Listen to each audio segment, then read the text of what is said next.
এখন এই ডেটটি আবার যদি এক্সটেন্ড করে ফেলে তাহলে কি হবে?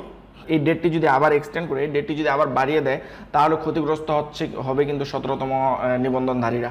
অর্থাৎ আপনারা জানেন যে ইতিমধ্যে প্রায় 5 বছর অতিবাহিত করে ফেলেছে এই নিয়োগ প্রসেসটি, অর্থাৎ 17তম গণবিজ্ঞপ্তিতে যারা নিবন্ধিত হয়েছেন তাদের লাইফ থেকে অলরেডি 5টি বছর চলে গেছে। এখন যদি এর মধ্যে আবার ডেট এক্সটেন্ড করে তার মানে চূড়ান্ত সুপারিশ পেতে আরও সময় লেগে যাবে, তার চূড়ান্ত সুপারিশের ডেটটি আরও পিছিয়ে যাবে।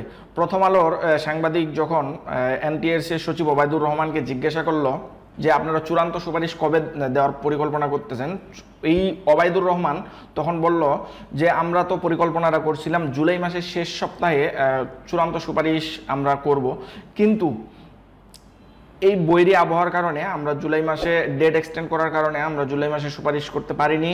এখন আমরা যদি আবার ডেট এক্সটেন্ড করি এবং ডেট এক্সটেন্ড করার পরে police verification form submit complete হওয়ার পরে হয়তোবা আমরা চূড়ান্ত সুপারিশের নোটিশ ইস্যু করতে পারবো। পঞ্চম গণবিজ্ঞপ্তির চূড়ান্ত সুপারিশ কবে হবে এমন প্রশ্নের জবাবে সচিব ওবায়দুর রহমান বলেন, আমাদের পরিকল্পনা ছিল জুলাই মাসের শেষ সপ্তাহে নিয়োগের জন্য চূড়ান্ত সুপারিশ করা।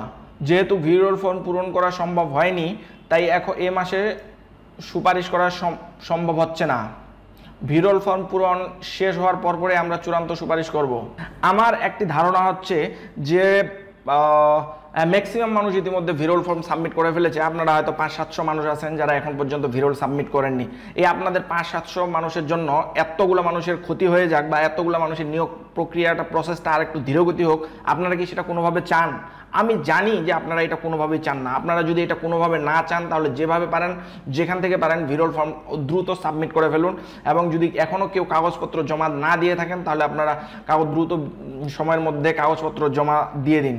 প্রিয় ভিউয়ার্স, এই ছিল হচ্ছে প্রথম আলো কর্তৃক প্রকাশিত যে নিউজটি, এই যদি কোনো কারণে ভিরোল ফর্ম ডেট এক্সটেন্ড করে ফেলে তাহলে আমাদের কাছে বা আমার কাছে অতটা যুক্তিযুক্ত মনে হচ্ছে না। আমার মনে হচ্ছে যে আপনারা যারা প্রার্থী আছেন দ্রুত সময়ের মধ্যে আপনারা ভিরোল ফর্মটি সাবমিট করে ফেলুন।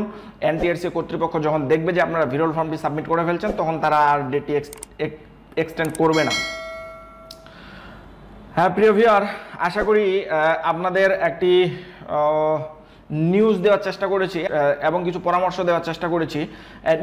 এনটিআরসির যে নিয়োগ প্রসেসটা আছে এই প্রসেসটি যেন আর ধীরগতি সম্পন্ন না হয় বা এটি ধীরগতি হওয়ার জন্য যেন আমরা কোনোভাবে দায়ী না থাকি সে সম্পর্কিত কিছু কথা বলার চেষ্টা করেছি।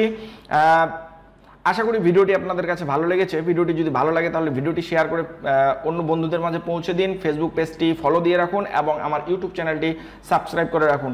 আজ বিদায় নিচ্ছি, দেখা হবে অন্য কোনো টপিকে নতুন কোনো ভিডিওতে। ততক্ষণ সকলে সুস্বাস্থ্য কামনা করছি।